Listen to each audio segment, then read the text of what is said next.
Ysera, she's cursed. I hear people whisper around me as I head to my mother, walking through the pathway created just for me. It's about time she left us. She's nothing but a stain, a weakness. Another voice said, but I didn't care to know who it was. I was a witch without powers, the shame of the Celtic coven witches, and a curse to my people. Ysera, we don't have all day, come forward. My mother and the enchantress of the coven spoke from her seat, barely containing her disgust and impatience towards me. I presented myself in front of her, getting on my knees as I awaited her final decision concerning me. Don't make this harder than it needs to be. I've harbored you in our midst for the past 20 years of your life. You should be grateful for an opportunity to pay back what you owe. I couldn't believe my mother was saying this to me in public. She usually said it to me in the confines of our house or in the dark corners of my room. Who knew she'd finally grow a limb to make an open show of her scorn towards me? I understand that I have been a burden on the Celtic witches for the longest period of time, and I will pay back your kindness however possible, I replied with gritted teeth. Yes, about time, murmurs from the crowd of warlocks ensued. Enough! That was my mother. I don't want to hear anything from anyone, she warned, fire brimming in her eyes. Sharply, she turned to me. Good. There is something you can do to help this coven thrive, she started. You must go to the dark forest, she announced, and gasps were heard in the camp. What? I stuttered, unable to believe my ears. You heard me right. The only way you can redeem yourself of all you owe is by going to the dark forest and getting us the ghost orchid that grows at the thick of it. She lectured without sparing me a glance. I almost lost my voice. What do you mean, go to the dark forest? You and I know that any witch that enters into the forest will be reduced to a pile of dust. It's not welcoming to our kind. I reminded her, but something told me she was well aware. Don't you know that sending me to the dark forest is sending me to my death? Oh, stop whining, Ysera, my sister Morgan said from her seat. You can't call yourself a witch if you don't have powers. Instead of whiling away time and burdening others with your presence, why not be of use to us for once? She got on her feet and continued. Every single warlock has dedicated their lives and powers to ensure that the Celtic coven remain unharmed for the last 12 years. You are alive today because of the forcefield we created to keep every beast away. As you can see, the forcefield is weak and we need stronger properties if it's going to last us the next 10 years. I cut her off, anger brewing inside me, and the only solution you were able to come up with is to send me to the dark forest? I have witch blood flowing through my veins, Morgan. Whether or not I have powers wouldn't stop me from getting killed the moment I step foot in there. With my protests, the people grew angry. Who do you think you are? You are of no value to us. It's better if you get killed for a noble cause than be alive for nothing. Such a selfish person. She should be stoned to death. Kill her. Enough, my mother said, putting a stop to the growing agitation. With her eyes trained on me, she said, Do not forget your place, Ysera. I am your mother, as well as the head of this coven. I will not take any disrespect or misbehavior from you. Do you understand? I remained silent, daring and unbending. I knew I had a debt to pay for my powerlessness and inability to make a great impact to the stability of the Celtic coven, and I have dedicated my life to doing everything to cover for my incapabilities, but nothing seemed to be enough. Do not let me repeat myself, Ysera. Do you understand what you have to do? She asked in a firm tone. You are sending me to my death, I stated, holding back tears. Do you hate me that much because I don't have powers? Is that how invaluable I am to you? She got up and walked closer to me.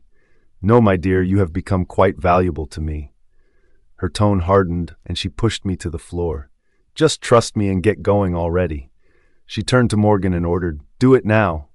Within a second, I was pushed by an invisible hand into a black hole, and the next thing I saw, I landed on the floor, in the woods. Afraid to move, I remained on the floor, gauging my surroundings. Was this the dark forest? I pondered with fear. Gathering up courage, I sat up slowly, and eventually got on my feet. Seeing I was still alive, I took it as a good sign and proceeded to take a step, only to be stopped by the sound of a voice. What do we have here? The voice said, and it wasn't friendly. Scared to the bones, I turned around and my eyes collided with two gray ones. "Witch," he snarled after sniffing the air and immediately bared his fangs. It didn't take long before I realized I was surrounded. I wasn't in the dark forest. Something must have gone wrong with whatever spell they used on me. "I see you have no fear, crossing over to my territory, witch." Another voice emerged, bringing shivers down my spine. For some reason, every sense in me urged me to run away. He smelt like death in its raw and most painful form. When my eyes connected with his, I saw the infamous scar that ran through his bloodshot eyes and knew I was done for. It was the cursed Alpha, exterminator of the witches and king of the Blood Moon Pack. Zadok Kier Roman. "Welcome to hell, witch," he said with a smirk that immediately turned sour. "Seize her," he ordered, and like a propelling force, the men beside him attacked me like the ravenous wolves they were. Just when I thought it was over, a voice rang in the air, stopping their advancement towards me. "Don't harm her. She's the chosen one," a feminine voice said. Before I could grasp what was going on, I felt a hit on my head and everything went black. "Zadok! What do you mean she's the chosen one?" I snarled as soon as I entered Shilhi's office. Shilhi was one of my trusted aide and hybrid. She is half werewolf and half witch. Thankfully, her werewolf side was more dominant, so much so that she couldn't cast a spell. But in what she couldn't do in spells, nature made it up to her in knowledge of herbs and general wisdom. Shilhi was the smartest being around, and she was loyal to me. "Alpha, please," she implored. "Have a seat." I sat down. "You should know that I don't have all day. A witch is in my territory, waiting to be made an example of, so whatever you have to say, make it make sense." My beta Azrael placed his palm on my shoulder, silently urging me to calm down. "Alpha, please, it's important." I could hear the urgency in his tone. "Then let her talk." I faced her with a raised eyebrow. "The witch is the key to the dark forest." Shilhi began, shocking us all. During the hunt, I felt my compass go off and realized something was wrong. I followed its direction and it led me to her, to you. She is the one we have been searching for the last 12 years, the neutral, the one able to hold the ghost orchid and break the curse. I couldn't explain the feeling that erupted within me. I couldn't believe my ears. Azrael spoke before I could utter a word. "Are you sure?" His tone was hard and unbelieving. "This is a sensitive case, and we can't afford to make slip-ups, especially with the mating ceremony around the corner." I knew what Azrael was trying to say. He didn't want me to get my hopes up. He alone knew of my decision to take a chosen mate in the next ceremony if I was unfruitful in my quest to break the curse that hindered me from sensing my mate. "Let her speak," I urged, surprising them and myself. "Like I said, she is the neutral one. Once we secure her loyalty, then she will bring the ghost orchid that will be used to break the curse." "What do you mean? Once we secure her loyalty?" I asked, sharing glances with Azrael. That's the part I was getting to. According to my books, the neutral one must hand over the flower of her own free will. If she is forced to get the flower, it will wilt away once her hands make contact with it. And if that happens, you will have to wait another 20 years before you can access another ghost orchid that grows in the thick of the forest. She finished her sentence and my hands were balled up in fists. "Is this some sort of joke?" Azrael asked aloud. "And think a witch will do that for us? I hate to break it to you, but there's no way in hell a witch will be willing to put us out of this misery. And unless there's another way around this, we're doomed." I remained silent, while the gears in my head worked at full speed. There was no way in hell I was missing this opportunity, and if it takes me getting the little witch to be on my side, however way possible, I will do it. I walked into the prison with Azrael and Athaliah hot on my sides, Azrael being my second in command and Athaliah my third. Athaliah was the strongest female wolf in my pack. Being the only daughter of an alpha whose pack was exterminated by rogues, she joined my pack at a young age and worked her way to this position. I felt my wolf's aggravations as I walked into the prison that held the key to breaking my curse. Ever since her appearance, my alpha wolf, Kier, was acting more irrational than usual. As a result, making me take more potions to subdue his irrational thoughts and influence. Ever since we were cursed never to find our mate, my wolf Kier became unhinged. The idea of never getting to meet his mate drove him to madness, to the point of single-handedly wiping out the entire witch clans around my territory, and even more. Once he takes control, every sense of reasoning is thrown out the window, and a vengeful killer wolf is all that he becomes. As a result, I was reduced to taking herbal potions prepared by Shilhi in order to keep him under my control. Alpha, Azrael called as soon as we got to an iron gate. "Where is she?" Athaliah answered, "She's chained inside. I also placed the witch bracelet on her wrist, so she is not able to use her powers." I didn't need to say anything before Azrael took the keys and threw the gates open. I walked in and was greeted by the sight of her fiery red hair. She was chained like a thief, her arms above her head, strung up by strong heavy metal chains, and her legs chained to the walls. She was kneeling and her head bowed. I ached to see her face. "Is she asleep?" I asked, noting her lack of reaction to our entry.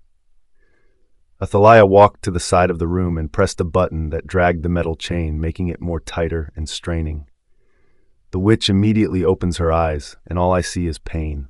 She was asleep after all, I remarked with a smirk, and moved closer to her, stopping a few feet away from her. "What is your name?" I asked, but got no response. Athaliah dragged the chains a bit more, and a scream of pain left her lips. No doubt her joints will be in stitches if she was stretched any further. Ysera Kuldrin," she replied with gritted teeth. "Now that wasn't so hard, was it?" I said and signaled Athaliah to let her arms down. Ysera couldn't hide her fear when Athaliah pressed another button, this time around. Relief passed through her face when she realized she could let down her arms. "That feels good, doesn't it?" I raised her face to meet my eyes. "I'll make you a deal. Zadok, it's either you pledge your loyalty to this pack or you face the consequences of entering my territory." I told her with all seriousness, and of course, you should know that no witch is permitted to live in my pack. I reminded her casually. She didn't utter a word. Her tired eyes skimmed through me like I was nothing, and her nonchalance got on my nerves. My wolf urged me to slit off her neck, end things here, and go to the dark forest myself. But I knew better. If she was the chosen one, I'd rather have her do the dirty work and kill her afterwards than risking failure by embarking on the journey alone. "I'll take it that you don't have an answer for me. However, I expect an answer soon. Consider it carefully, and in a few days, I expect your answer."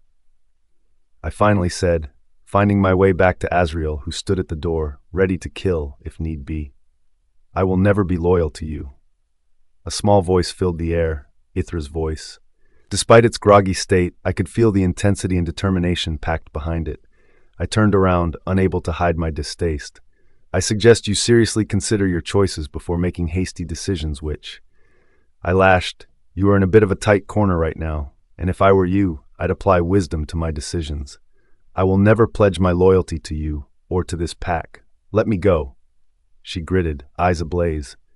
"Over my dead body," I replied, meaning every word. I could tell she knew it too. "And I'm not dying anytime soon, Ysera," I added smugly, her name rolled off my tongue like fine silk. "She will remain under close supervision," I said through the mind link, and Azrael nodded in answer. "Athaliah, she is under your custody. I don't want mistakes," I said to Athaliah, and with that, we headed out of the prison, leaving the witch to her devices. While I worked in my office, I couldn't get the picture of Ysera away from my mind. Something about her left me replaying our little interaction over and over again in my mind. I needed a distraction, something that'll take off the stress from my shoulders, and I knew just the perfect solution. Relaxing on my chair, I sent for Athaliah via MindLink. Within a few minutes, my door opened, and she sashayed towards me with a sultry smile. My wolf growled in disapproval, but I shut him off with another potion down my throat. I knew what I was doing was all shades of wrong, but I couldn't help it. Athaliah knew what it was for me. She knew I was still committed to finding my mate, and she also knew I was a man with needs. Needs that couldn't wait until I figured out how to break the curse. I didn't need to say a word before she captured my lips in a kiss. Athaliah was one hell of a kisser. My arms groped her, and just when I was getting into it, she pulled back. It took a minute for me to get oriented, and I shot up my eyebrow in question. "We need to talk," she finally said, sitting on my table and caressing my beard. I wasn't comfortable with whatever the fuck was going on, but I decided to play along. "What is it this time?" I retorted, praying to the gods above that it was something short of drama. I didn't have the time to play listener. I had a ton of work to attend to. "I heard that the witch is the neutral one," she said with a pout. Her words caught my attention. Just how many people knew I'd secured the neutral one? "Who told you?" I asked, grabbing her by the arm. My tone was taut and desperate. "Let me go, that hurts," she cried, and I let go of her arm instinctively. "I'm sorry." I apologized but didn't relent. "How did you know that?" She huffed. "I am your third in command, Zadok. Do you really think I wouldn't find out the identity of the prisoner kept under my care? Of course I did my research," she answered with an eye roll. I let out a sigh of relief. Truly, Athaliah took her job seriously. She always delivered exceptionally, and it was no surprise that she wanted to know what she was up against. "True, and that's why I left her in your custody. Her identity as the neutral one must be safeguarded at all times," I said, meaning every word. Athaliah was not satisfied. "But why?" she asked. "Why are you hell-bent on breaking the curse and finding your mate? I mean, you're a powerful alpha, and you are within your rights to select a mate in the next mating ceremony. Why are you so keen on finding your real mate?" "And what's that supposed to mean?" I asked, putting some space between us. I didn't like how this conversation was going. "Oh, come on, Zadok." She drew closer to me. "You and I know that you will be fine with or without your mate.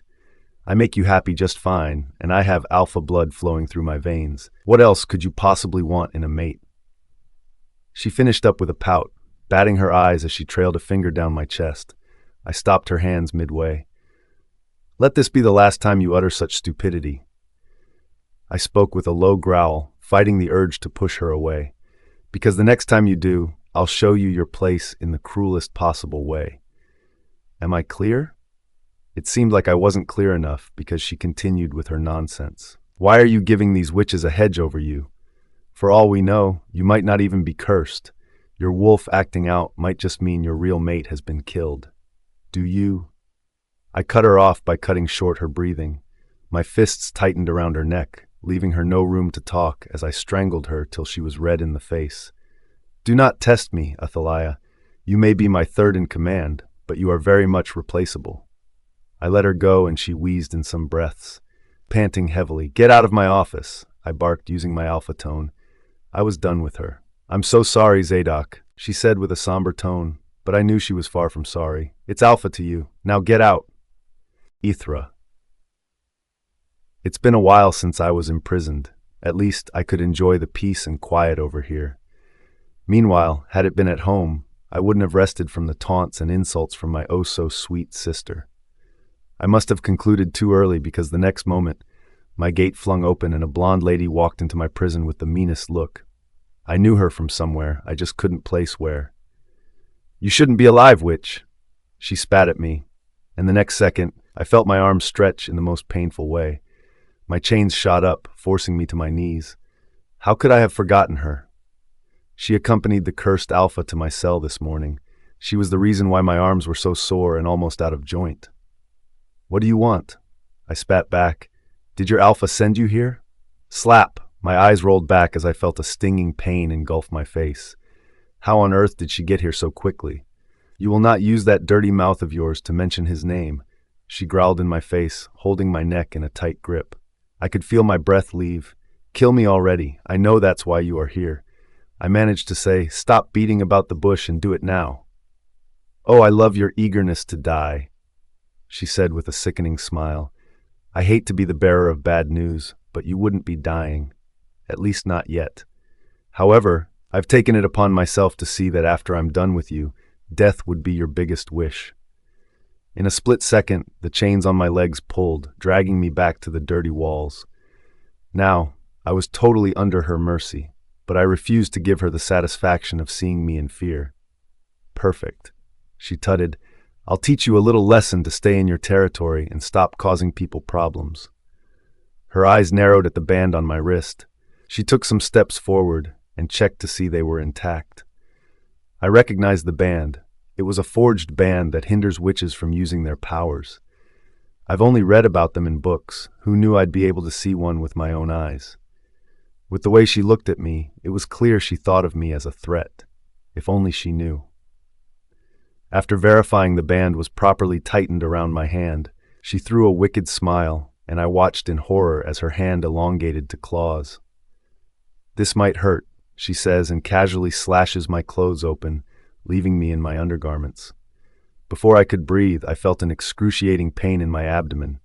With my hands tightly secured above my head, I couldn't see what she was doing, but I felt it. She was digging into my bowels. Her claws slashed everything it came across, and in that moment, death stared me in the face. My breathing dulled, and my sight blurred. The pain in my arm, legs, and stomach became distant.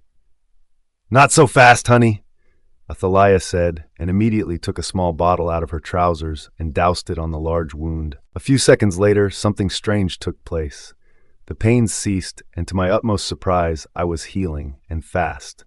Within 1 minute, I felt strongly, so much so that even the sore in my arms was gone. I looked up in shock and met the eyes of my tormentor. "Who are you?" I stuttered. A brand new wave of fear engulfed me. "Athaliah Hezron, Luna of the Blood Moon Pack." She smirked. "Oh, don't be so scared now, darling. We're just getting started," she cooed. "I made a promise to make you beg for death, and this potion here will ensure that I keep to my words."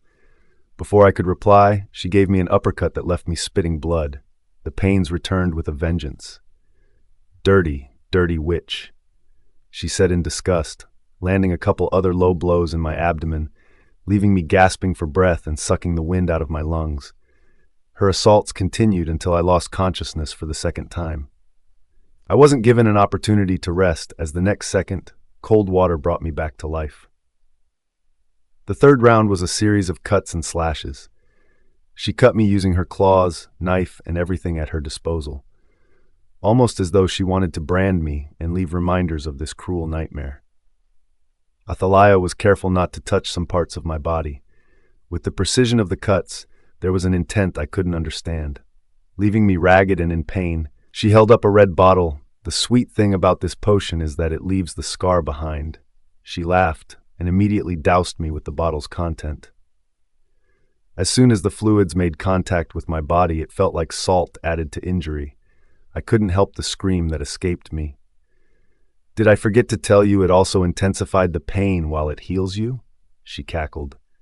Whimpering in pain, I heard the doors open and a masculine voice roar, "What the hell is going on here?" I couldn't even raise my head to see who it was. "Beta Azrael, what a pleasant surprise," she said in a cheery tone. "What the hell did you do to her? Have you lost your mind?"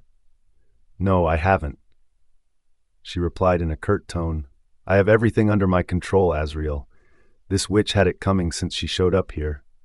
I heard Azrael pace around with his hand in his head. "You must be out of your mind, Athaliah.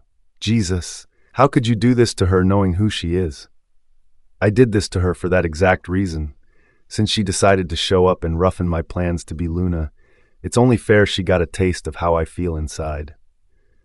"Alpha's going to be mad," he stated. "You really are not scared of death, are you?" "He won't be mad because he won't find out. Her scars will be well hidden under clothes and the potion will heal her all right, unless you want to tell him," Athaliah remarked with a raised eyebrow. Azrael kept silent for a moment, a battle going on in his head. Afterwards he said, "I don't know what the hell this is, but it ends now. Wrap it up and do a good job, because if the Alpha comes asking, I wouldn't cover your sorry ass," he said and walked out the door, leaving Athaliah to her devices. "I guess it's about time we cleaned up," Athaliah remarked. "Azrael sure has his way of taking the fun out of things. Where were we?" Zadok. Kier has been a lot more agitated lately. For some reason, my wolf became harder to control, which caused me to be in a poor mood. Just yesterday, my wolf went batshit crazy on some rogues that thought it best to cross my territory. Safe to say they sorely regretted it, as they currently burned in the deepest part of hell. Today, however, was going to be interesting. I sat on my throne with Azrael behind me as we awaited the presence of Ysera, or should I say, the neutral one. The doors flung open and she was dragged in by some guards, her hands tightly secured by heavy chains. She was a prisoner, my prisoner. With a wave of hand, the guards left my presence. leaving her on the floor, head bowed and alone with me and my beta. "I suppose you have an answer for me, Ysera," I said, looking forward to seeing her beautiful face. "I do," she answered, and my heart might have skipped a beat. "Good," I purred, liking the fact she was responsive to me. Perhaps her stay at the prison sobered her up to the reality of things. "Let's hear you." "I can never be a part of your pack," she spat. "I'd rather die than be a part of this cursed pack, so unless you have something else planned, I suggest you kill me now." Azrael advanced towards her, no doubt ready to teach her a lesson, but I held him back. This was my fight. Getting up from my throne, I circled her like a prey, intentionally sending waves of my alpha aura around the room. "I see you are determined to lose your life, witch." I held her red hair and squeezed tightly. "Unfortunately, you are more valuable to me alive than dead." I let go of her hair and continued. "The moment you crossed into my territory, like every other beast, you lost your right to decide what happens with your life and what not. Just kill me, Alpha. Kill me like you've killed others, because I assure that you'll never get value out of me alive." Ysera spewed, but I didn't care. I held her face up and she struggled to look away, but failed to escape my iron grip and continued like she didn't openly defy me. "What that means is that, whether or not you like it, you must be loyal to me. And if you are having a hard time learning to accept the easy way, then you will learn the hard way."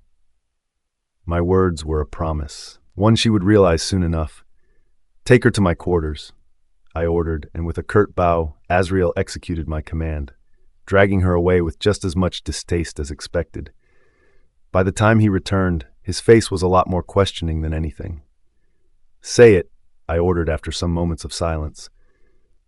"What do you intend to do with her? Why is she in your quarters? What's the plan?" He fired his questions without as much breathing space. I could understand his confusion. If there was anyone that hated the witches more than myself, it was him. I also knew that the thought of having one anywhere other than the prison or 6 feet under left a bitter taste in his mouth. "I need to win her over," I ended up saying. Azrael gave me a look that said he couldn't understand what the hell it had to do with the case at hand. "Listen, if I am going to get her on my side, then she needs to be close," I explained. "Fighting her every single time wouldn't get her to do shit for us, and we're running out of time. The earlier I get her on board with us, the better for us all." "What makes you think she will bend her beliefs just because you gave her a room in your quarters?" "Beautiful room or not, she is still a prisoner. That much is clear to her. Doesn't matter if it's the dungeons or a fancy one with a bow on it." I felt exasperated. Most of it stemmed from the fact that he was making sense. Surely, Ysera wouldn't turn a new leaf and decide to help us just because I gave her a fancy new prison room. What the hell was I thinking? Surely there had to be a more realistic approach to it. "What do you suggest I do?" I finally asked, having hit a dead end. "We need to find something that will make her want to help us, whether she likes it or not." Azrael said, and I looked as lost as he did a few moments ago. "What do you mean?" "Shilhi says the neutral one must be willing to do it. She needs to genuinely be on our side, else it won't work." Tell me something I don't know. At this rate, I was getting impatient. If he had a plan, then he might as well speak up and keep the long talk. We need to make her want to do this. At this point, she doesn't care about her life, so it's useless threatening to kill her. But if we use something else, something she actually cared about, then she would be willing to do anything for us. I finished for him, loving the idea as seconds passed. Now all we have to do is find out what she actually cares about, something strong enough to get her to do what we want. That's a brilliant idea. "Thank you, Alpha," he replied humbly. "Great, let's get to it immediately. I need every single detail about her on my table by nightfall. Who she is, where she came from, her mission, goals, parents, every single thing you can find. Get Shilhi to work with you on that and report to me before nightfall," I ordered, already seeing everything come together. "Yes, sir." With that, Azrael left my presence with a task. Knowing him well, I knew it was only a matter of time before I found out everything about my little witch, Ysera. Azrael didn't like me. "Here's your new room," he said with gritted teeth. "Gatria over there will oversee your stay here." He cleared his throat. You mean I get a female guard now? I gasped dramatically. But I loved my guards rough and dirty. Why don't I get you for a guard instead?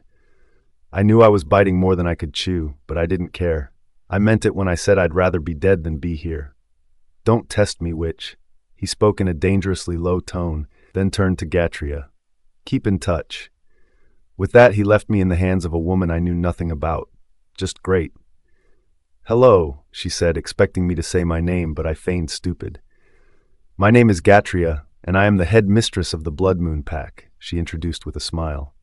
I looked her up and down, wondering why on earth she was being tolerant of my existence. When she saw I had no plans to introduce myself, she demanded it. May I know your name, child? Child? This woman did not just call me a child, I thought angrily. I do not appreciate you calling me a child, I fired immediately, no matter the circumstance. I added when I saw her raised brow. Since you don't want to tell me your name, we will stick with that, child, she said, making sure to accentuate the word child, much to my exasperation. I am a witch, I stated the obvious, half expecting her countenance to change. If she knew what I was, she wouldn't be trying to make small talk with me, right? And, Gatria replied, walking towards me with a key. Just then did I realize I was still in chains. She shut the door behind me before proceeding to unlock me. While you're in here, you are permitted to be without chains, she explained, and I felt like she grew a second head. What? You will also be having breakfast, lunch, and dinner in the Alpha's kitchen. Noticing my frown, she added, except you would prefer it in your room. Happy to be free from chains, I exercised my hands and finally took a look at my prison room. Breath seized from my lungs as I took in the beautiful, decent-sized, modern-themed room. King-sized bed, floor-to-ceiling windows, ensuite bathroom and closet. What in the world? This wasn't a prison. I turned around in surprise, half expecting to get whipped in the face and taken back to my dungeons. Instead, Gatria stayed put and assessed my reaction. Something was fishy. Why am I here? I finally asked. I am a prisoner, not a guest. Maybe you have been upgraded to being a guest by the Alpha. What she said didn't make any sense. I just insulted their cursed Alpha, and he gives me a fancy new prison. No way. I suddenly felt suspicious of them. What was their motive, and who was this woman? I am the head mistress of the Blood Moon Pack. I already said that, if you were paying attention, she answered, and I realized I asked those questions aloud. If you don't have any more questions, then listen. You are very lucky to be alive, and if I were in your shoes, I'd pick my battles. I could hear the warning in her tone. Also, you will be meeting with the Alpha for dinner. Before I could protest, she cut me off. No excuses. You have a bed, bathroom, filled closet, and fridge. I expect to meet you well-rested and refreshed by the time I return. With that, she walked out of the room and closed the door behind her. Just when I thought to check the door, I heard a click sound. I was locked in. I watched the maids serve dinner while throwing dirty looks at me. I couldn't be bothered by their hatred, but what disturbed me was the fact that I've been seated here for a total of 2 minutes, and Zadok was yet to show up. I was surrounded by wolves who hated witches, and I didn't doubt their ability to kill me and make it look like an accident. Since the Alpha was somewhat hesitant to finish me off, I bet they were itching to take it upon themselves to end my miserable existence. Sitting tight in my seat, I heard light footsteps, and the guard wolves and others chorused in respect. Alpha. I didn't utter a word, my eyes fixed on the floor for some reason, and refused to meet his own. Zadok sat at the head of the table, and I felt his gaze rest on me. He wanted me to look at him, but I refused to give him that satisfaction. Leave us, he ordered, and the room was emptied of servants and guards. As soon as the door shut, he spoke. Look at me, Ysera. His voice sent sweet shockwaves down my system. How did he learn to pronounce my name like that? Don't make me repeat myself, he said after a second of me being lost in thought. I let my eyes wander everywhere except his face, and my thigh snapped shut underneath the table. For some reason, this man made me nervous. Ysera, he warned, and I immediately connected eyes with his red ones. An electrifying moment passes between us as I take a good look at his face. The scar in his left eye, his chiseled face and lustrous lips. My eyes scanned through his neck down to his chest, and my tongue became dry.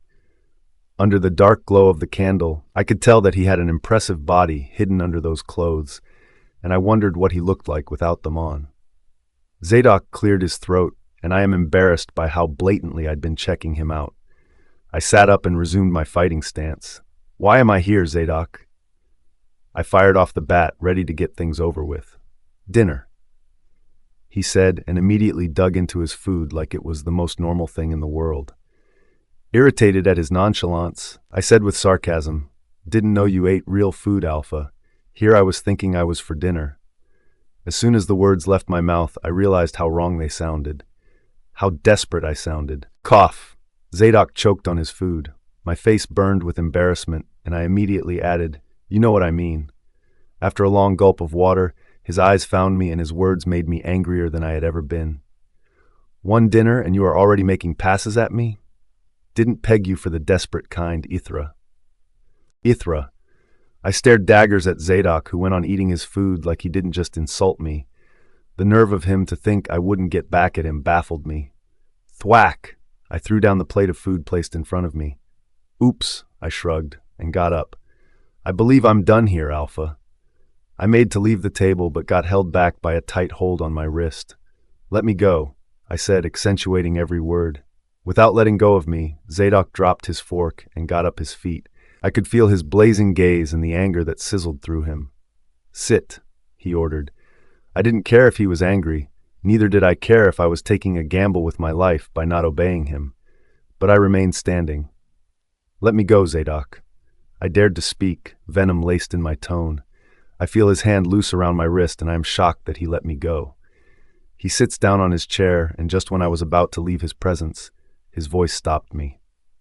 "Ysera Kudrin, daughter of the Celtic coven enchantress. Did you also have a sister? Was it Morgan?" He said with a smirk, and I felt a bucket of cold water wash over me. How on earth did he know? "Morgan Kudrin, your sister, isn't she? Heard she isn't your biggest fan. Is that also true?" he said in a mocking tone. I turned around, storming towards him with waves of anger. "Leave them alone. Did you hear me? Leave them alone, you cursed animal." I yelled at the top of my voice, dragging him by his collar. Zadok remained unmoved, adding fire to the raging inferno within me. "Did you kill them? Did you wipe them away like you did every other clan?" I asked, but got no answer. "I will kill you. I promise, if you hurt them, I will kill you and every senseless wolf in this pack." My breath supply was cut off by Zadok's lips, which covered my own in an intense kiss. What in the world? A few seconds passed before I was left breathless and free from his lips. Before I could recover from his kiss, his hand strangled my neck, forcing me to lose my breath the second time. "Don't you ever threaten my pack again." He breathed into my ears, biting my lobes. "Do you understand?" I couldn't speak from the pressure in my neck. Desperate to live, I nodded my head vehemently, communicating my need to be set free. "Good," he said, and finally let me go. I fall to the ground like a pack of cards, holding my neck and breathing heavily from his assault. "Since you have refused to pledge your loyalty to my pack, you will be my slave moving forward. Unless you change your mind and decide to be my subject, you are not the owner of your life." I could feel Zadok's anger as he spoke without stopping. "And just in case you get any funny ideas, I know where you come from. I know everything there is about you, so if you make any wrong decisions, your coven gets wiped out." He said, and I knew he meant it. He was the exterminator of the witches, after all. "The Celtic coven are still existing under your mercy, Ysera. Do as much as breath wrongly, and I assure you will be served their heads for dinner." I felt crippled by fear as I watched him spill his intrusive dark desires. His eyes were a darker shade of red, and a silver lining appeared every now and then. Zadok returned to his chair, picking up his fork, like he didn't just kiss me, strangle me, and threaten everything dear to me in the last few minutes. "You are done for the day. Think carefully about your choices, and I will see you at breakfast. Perhaps then, you'll be a bit more mannered and hungry." Immediately, the double doors flew open, and Azrael walked in, dressed like he was coming from a date. His eyes found mine, and his countenance grew poor when he saw me on the floor. "Take her back to the room," Zadok ordered, and with a nod, Azrael dragged me away from his presence, while I nursed a bruised ego, neck, and growling stomach. My night was longer than usual. I wasn't surprised because I didn't sleep a wink. If someone told me I'd be so worried about the same people that maltreated and hatefully exposed me to danger, I would laugh at their face and tell them how ridiculous they sounded.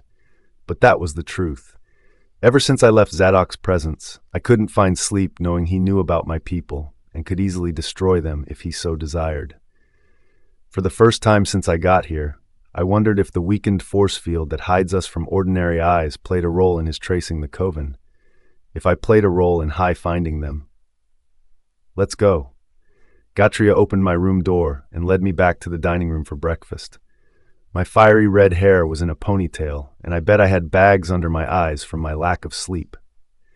However, I was determined not to be bullied by anyone, not even the big bad alpha. I walked into the dining room, and to my surprise, Zadok was already seated, plates of sizzling hot meals placed on the table as he awaited my presence. I suddenly didn't feel as bold as I did the previous day. "Ysera, come sit," he said, and I realized I'd stopped walking. The doors shut behind me, and for the second time in the last few hours, I realized I was alone with him. Keeping my eyes on the floor, I moved my feet to the seat designated for me. "Good girl," he praised in a delighted purr. "That wasn't so hard now, was it?" I bit my tongue, resisting the urge to say something that could land me in trouble. I bit my tongue, but not for myself, for the clan that hated and rejected me. "Ysera, tell me, what is it like back at your coven? Was it that bad? You had to run away?" Zadok asked while I ate silently. I didn't run away. I gritted. "If you're going to intrude on my personal life, at least get your facts straight." I don't know why the thought of him knowing how I was treated made me furious. Everything about the man in front of me infuriated me, and the baffling thing about it was that he knew. He knew, but didn't give a damn about how I felt. "Watch your tone," he cautioned with a hard voice. "As much as I have everything I need to know about you at the tip of my fingertips, nothing beats hearing from the culprit, don't you think?" he says, slicing through his meat. I hated that I was so hungry. If not, I would have gotten up from this table and headed back to my room. Cough, prison. Since I couldn't leave, I decided it was best to make this breakfast as unbearable to him as it was for me. "Tell me," I began, "do you prefer cooked meat as opposed to raw ones?" Zadok seemed startled to hear my voice. No doubt, he was surprised I'd taken the motive to speak to him. "As a wolf, nothing beats having meat in its natural state," he replied, but I could tell he was picking his words. "You mean killing other animals and devouring their carcasses is better than eating a decently cooked meal? Such a beastly thing to do, don't you think? I mean, no offense, but why pretend to enjoy eating here when you can be having a better breakfast that suits your needs more perfectly?" Zadok's eyes narrowed and he gauged me, trying to understand what my intentions were. "I can't possibly eat raw meat in my human form," he said slowly, staring at me like I'd grown a second head. I returned my eyes to my food, cutting through my steak. "Oh, really?" I feigned surprise. What else can a wolf not do in their human state? I pondered aloud. "Why are you so interested?" He fired back, sizing me up. "Have you made up your mind to pledge your loyalty to us, or is this an investigation to hurt us?" Over time, I realized something about Zadok. He knew just the right buttons to push to get me in a terrific mood. Yay, not. Like you earlier stated, nothing beats hearing from the culprit. I played it cool, not giving him the answer he wanted. It felt good to know he wasn't having a field day with our conversation. It made us even. "Indeed," he said, dropping his fork. "Since you have become so curious about us, I might as well feed you with knowledge." His words threw me aback, but I hid it and nodded my head, encouraging him to continue. "In the Blood Moon Pack, we train ourselves to be strong on our two sides, both the human side and werewolf side." He started. "What this means is that in any skin we find ourselves, we are trained to blend in and easily use whatever we have at our disposal." He continued. "For some wolves, perhaps newly transformed ones that are yet to master using their beastly abilities, they train, live, and eat in their wolf form, out in the outskirts of the pack lands until they are better acquainted to balancing both ends." I adjusted on my chair, wondering why he was telling me all of this. "Why place them on the outskirts of the pack? Are they also a threat to your people?" I asked, genuinely curious. "Far from it. Matter of fact, they are better off staying under guidance on the pack in order to quicken their learning experience and become of use to the pack. Now I was confused. If that's a better option, then why keep them there?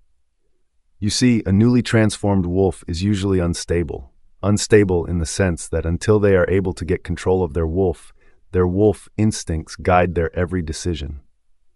He smirked. And 9 times out of 10, it's usually kill first and ask questions later. Why did I feel like he was threatening me? Remember when I found you wandering around my territory? You were on the outskirts of the lands, and right in time to attend the hunt. The hunt? Yes, Ysera. For some reason, you decided to show up when the newly transformed ones were to hunt for their first meal. He chuckled. You can be thankful I found you and not one of them. Perhaps we wouldn't have met. I couldn't believe my ears. He actually thought I should be grateful he met me and not one of his unstable younglings. Perhaps it would have been better if I met one of them and called it a day. Of what use is it that I met you and ended up here with no future in sight? I snickered. Mind your words, witch, his jaws ticked. Correct me if I'm wrong, but I strongly believe your life over here as a willful captive is 100 times better than the one you lead as a Celt's coven witch. That did it. I dropped my fork loudly and faced him. Of course it would seem that way to you, I said with fury in my eyes. And for the record, getting torn apart by your crazy beastly younglings will forever be better than staying under one who lives for the sole purpose of killing witches unprovoked. It's only a matter of time before the killer beast in you comes out anyway. Zadok let out a wry laugh. I see you've done your homework. Tell me, are you afraid of me now? Should I be afraid of you? I challenged. He got on his feet. I see you have forgotten your place, witch. He looked at my empty plate. Or perhaps you've eaten and found strength to bite at your owner. He walked out the table, and in seconds, he was behind me and breathing down my ears. Since you have enough energy, let's put them to good use. My legs were shaky as he encircled me. Just what did he want to do this time? Azrael will take you, he whispered, placing an arm around my waist. Hopefully, this time around, you learn decent table manners. My body hairs stood at the contact of his arm to my waist.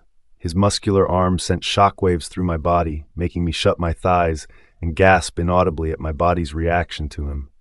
Still in that haze, the door opens and Azrael appears.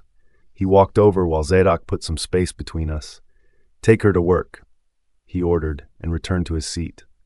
His phone rang, and he picked it up, while Azrael led me out of his presence. Ysera. For someone who is at the mercy of the Alpha, you speak out of turn too often, Azrael said as we trudged the hallways. So he could speak? Maybe I needed to do things like this with Zadok more often. Anything to get his moody beta to speak more often than growl. Unable to hold my tongue, I fired back. For someone who doesn't like me, you are speaking to me a lot more than usual. And why would you say I don't like you? He spoke like it was the most bizarre thing he's heard in a while. You didn't deny it, I pointed out. He gave me a look I couldn't quite understand. You are still alive and you are not in chains. Yeah, but no thanks to you, I said, and he rolled his eyes, knowing there was no winning with me. When he didn't say anything, I continued. Are you always like this, or is this just me? It's just you. I didn't know what I was expecting, but it wasn't that, and it did sound offensive. Care to explain what I did to warrant you treating me like dirt? Not that I care, just genuinely curious. I shrugged. I am not obligated to answer your silly questions, witch, he growled. And there it was, the beta I knew was back. I'm guessing that's the problem. Because I am a witch, you and your entire pack are having period cramps knowing I'm still in your midst, walking free and alive. I instigated, but he remained silent and hastened his footsteps. We continued on the journey to no man's land, and as we walked through the halls, a lot of people or wolves walked past us, each and every one of them greeting Azrael with a bow or an acknowledging beta. Meanwhile, I, on the other hand, was bombarded with a lot of scorned looks, snarls, hisses, and sometimes growls. It was clear their love for me ran deep. I noticed their eyes always drifted to the wristband on my hand, the one that hindered a witch from using her powers, and the biggest joke of the century to me. If only they knew. I also noticed they had a weird aversion to my fiery red hair. almost like they were intimidated by it. Perhaps they thought it held something dangerous, or dare I say, bewitching. Coupled with the fact that I wasn't the happiest in the halls, it was a party of mean looks and ugly faces as we went further to wherever I was being taken to. Soon enough, we get to our destination, and shockingly, it's the kitchen. I barely hold in my laugh at the ridiculousness of it all. I guess while doing their background check on me, someone missed the fact that I was a terrible cook. They were in for a surprise, I thought. We got to a point and Azrael stopped, speaking to someone I didn't see. Gatria, take her in and fix her somewhere for the day. Finally, I connected eyes with the headmistress I knew so well. Yes, Beta, she replied with a bow while he walked out of sight. She beckoned to me. Come, child. Ysera, I murmured angrily. What? She asked, looking genuinely lost as to why I was suddenly throwing glares her way. My name is Ysera. Now quit calling me a child, I answered with a pointed look. I could see her struggle to hide her laughter, and surprisingly I wanted to laugh too. I didn't, though. All right, Ysera, let's get to work. Without a word, I followed her to the inner parts of the kitchen, of course meeting more snarky wolves on the way. Matter of fact, this place was crawling with them. This is Morgan, Gatria said, and only then did I realize we had company. She is going to oversee your work here, and afterwards give you your wages, she explained. I looked up at the wolf that dared to bear my sister's name, and she flashes me her canines, not in the friendliest manner. Wages? I asked in confusion. This was supposed to be a punishment. Yes, in this pack, everyone gets paid for the work they do. I shot her an eyebrow and she added, even prisoners. If I didn't know who they were and what they stood for, I'd almost believe they were a decent pack. Paying their hostages for work? Outstanding. So what exactly am I to do around here? I asked after a minute, ready to get things over with. Morgan over here will lead you to your workstation. Gatria finished and walked away, leaving me in the hands of yet another wolf that didn't care for my existence. She walked away too, and I followed without a word until we got to the inner parts of the kitchen. You will work here, she snarled. You are not permitted to leave until the job is done. I'll be watching. With that, she walked away, leaving me in a mountain of dirty dishes. I find myself wishing I was cooking instead. Of course, they found a way to give me the job I despised the most after cooking. I stood alone for a while, reflecting deeply on Zadok's words. They were teaching me table manners, all right. Well played. Grumbling, I began my job, and just a few seconds into it, someone walks into the room. My first instinct is to protect myself, so I pick up a knife, ready to kill anything that thought to play jokes on me. Hey, the voice says warily, knowing I was armed. I turned around and met with a little girl with pearly white hair. Who are you? She asked, and I genuinely saw the confusion in her face. I dropped my weapon and answer curtly, I am assigned to work here. Me too. Her reply surprises me. I have been working here alone for the past 6 years. What? I looked at the high and endless stash of dirty plates and genuinely wondered how she had been doing this alone for the past 6 years. That ought to be a form of torture. Oh, really? I find myself short of words. Yes, she says and picks up a glove. In no time, she stood beside me, silently washing dirty dishes. My name is Althea, she says after a minute, and I can sense she really hoped I talked to her. There was something about her, something that made me genuinely want to know her. And for the records, she's the first one that doesn't seem to mind having a witch around, or perhaps she didn't know I was one. Nevertheless, I answered, my name is Ysera. I didn't know what possessed me to add, a witch from the Celt's coven. Ysera. Apparently, my identity as a witch didn't faze Althea, because in the next few minutes, she talked my ears off till I nearly regretted talking to her in the first place. When I didn't get my wolf 6 years ago, the pack changed towards me, and I think with time, they just decided to ignore my existence. Althea was telling me how she became the lowest-ranking wolf in the Blood Moon pack. And of course, it was giving me more ammunition and reasons why this pack was the worst. You mean to tell me that you were reduced to the position of an Omega just because you don't have a werewolf? I asked, the ridiculousness of it all eating at me. Althea wiped a plate clean and dropped it by the side. I can't really blame them because there's only so little I can do without my wolf. Despite having accelerated healing and claws, I can't compete with a fully transformed wolf. I couldn't help but roll my eyes at her words. It's not your fault that your beast refused to show up at the time it was supposed to, Althea. I know that. In fact, I've made peace with that, she finally said. A wolf walks in with a tray of dirty dishes. He drops them with a clank, and after giving us the dirty look, walks out of the area like some chap. But it's clear your pack members are yet to make peace with it. I said after a second, do they always treat you like this? No, she answered so quickly, I knew she was lying. I already told you, these days, they just ignore my presence. And in the first instance, what did they do to you then? I asked, eyebrows hewn together. A lot of things, but that's in the past, she began. Alpha Zadok ensured to put an end to it. In fact, he even asked me to leave work permanently and took me under his wings. I didn't work for 6 months and nearly lost my sanity, so I came back to work here. And how has that been going for you? If that's anything to go by, the people here aren't the friendliest, I said, referring to odd looks and snarls they seemed to give us both. I know, but at least I'm around people. Staying in the Alpha's quarters was peaceful, way too peaceful and quiet for my mental health. I could understand what she meant. I stayed in those quarters, and it was honestly a vault. Well, I can't say I don't understand you, I remarked, meaning it with all of my heart. For some reason, I felt like I could relate to Althea in more ways than one.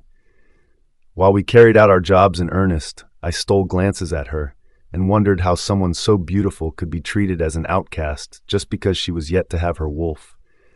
I suddenly felt the urge to protect her from her people, the ones who should be protecting her. From my interactions with her, I could tell she had a good soul, one that couldn't be corrupted or aggrieved. Finally, we rounded up our duties, and it was time to get our paychecks. I didn't know if I'll be needing whatever pay they were going to be giving out, but I went regardless. Because of your presence here, I was able to finish up much faster than usual. Althea yipped as we walked. Of course we did. I still couldn't wrap my head around giving a single person the job of washing the entire plates from a pack as huge as this. Maybe I'll take it up with Zadok someday. Why don't you speak up to have more hands on the job? I mean, it's hardly fair that one person cleans after the entire pack. I didn't wash a quarter of what you took on, and my hands feel like they've been cut off. That's because you're more or less human, she said. When she saw my confused look, she continued. I, on the other hand, have unusual strength. Although I don't have my wolf, I am stronger than a normal human. If you are so strong, why aren't you getting trained with the others? Last I heard, your alpha is committed to ensuring the people are strong in both their human and wolf side. Or did he lie to me? Althea struggled to speak. It's complicated. She ended up saying. Before I could say another word, someone cleared their throat. It was Morgan. I see you both have enough time on your hands, she said, looking between us. We are done for the day, Althea spoke for us. We came to get our wages. It's almost time for lunch. Perhaps you should wait to clear up the place just in time for dinner, she said, and made to leave. Althea stops her with her words.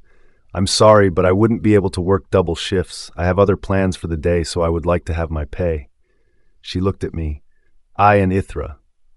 Morgan turned around with a snarl. I think you are mistaken. That wasn't a request. It was an order. To both of you. That did it for me. And if we refuse, I challenged, stepping up to face her, then you can leave with nothing, she said cynically. Keeping you alive is payment enough, don't you agree? I didn't care about the money, but hell will freeze over if I didn't get my due rewards after slaving in there. And you, she said to Althea, get out of here while you can, or you will be joining the next run. She barked. At this point, Althea was close to tears. Let's go, she said to me, but I refused. We will not leave until you give us our wage, Morgan. I snarled. Or is it to say that Zadok doesn't have money to pay his workers? In a second, her hands covered my throat in a firm grip. How dare you mention his name with that cursed tongue? She growled. You need to be taught a lesson. In a split second, I watched her transform into a black wolf with clear blue eyes. By now, the kitchen was crowded and no one made a move to stop her. Instead, they threw supportive words and watched her come for me. Desperate to live, I ran for it, encircling the kitchen as I searched for some weapon to defend myself. Who knew that my training in the Celt's coven will come in handy one day? Kill her. I heard a few wolves growl while Morgan pursued me in her wolf form, making a mess of the place. Finally, I got to the storage room where the utensils we recently wiped were kept, and immediately I located the knives. I picked it up just in time for her to find me. Morgan bared her canines and with a powerful jump came at me with an intent to kill. I didn't blink. I didn't relent. With all the power I had, I came at her with the knife, and just before she could kill me, I buried the knife in my hand inside her throat. With a guttural growl, Morgan fell to the floor, struggling to get the knife out, but to no avail. Blood poured out of the wound, but she wasn't deterred. This time around, it seemed like she was more determined to kill me. She came at me again, and this time I buried the second one in her chest till it hit the bone. I saw the light go out from her eyes and then realized that I may have killed my first wolf. I didn't know there was a crowd watching until I heard the powerful voice of one pointing at me with hate in the eyes. "Seize her!"